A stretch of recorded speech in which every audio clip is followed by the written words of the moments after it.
And the next one, we've got Punahele Soriano fighting one of Nick Diaz and Nate Diaz guys, Nick Maximov. And this is this is an interesting fight.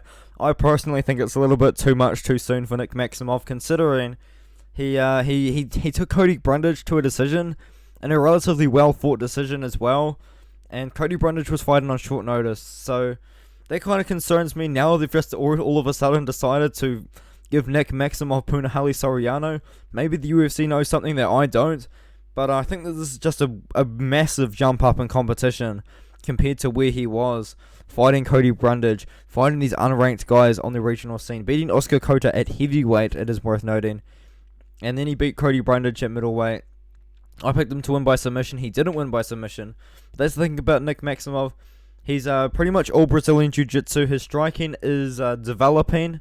It's good. Like, he's capable on the feet. But if he keeps the fight on the feet with Punahele Soriano, he is going to get knocked out. At one point, Punahele Soriano was actually a pretty big prospect. And now, he still is, to be honest. He fought Brendan Allen, got outclassed on the feet, of all things.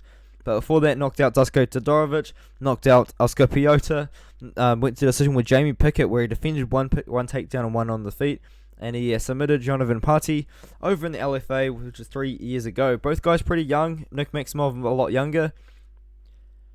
But we haven't seen Punahele Soriano's grappling tested in the UFC, though. All of his fights have actually taken place on the feet. Nick Maximov will be that guy to try and take the fight to the ground. Obviously, it's a striker versus grappler matchup, with the grappler being on Maximov, the striker being on Soriano here.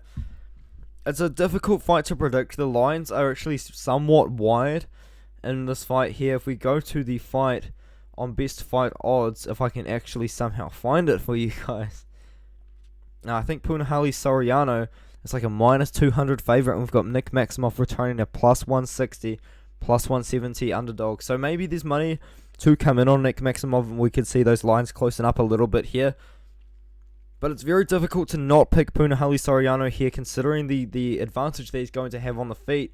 And we've just got untested. He's got untested Brazilian Jiu-Jitsu in the UFC. His takedown defense is pretty good. It is listed as at 100% on UFC stats, but he has only defended one takedown in the UFC. And, yeah, that's all I really have to say about this fight. I do think it is a little bit too much too soon for Nick Maximov. You've got a 24-year-old guy in the Nick Diaz and Nate Diaz Academy, and they're obviously trying to build up his name, make him a big name. But I think what they should do is they should really just be padding that record, that undefeated record, and building him up like a Sean O'Malley, man. And then when he's developed completely as a full mixed martial artist and not just a great Brazilian Jiu-Jitsu artist, I could be proven wrong here.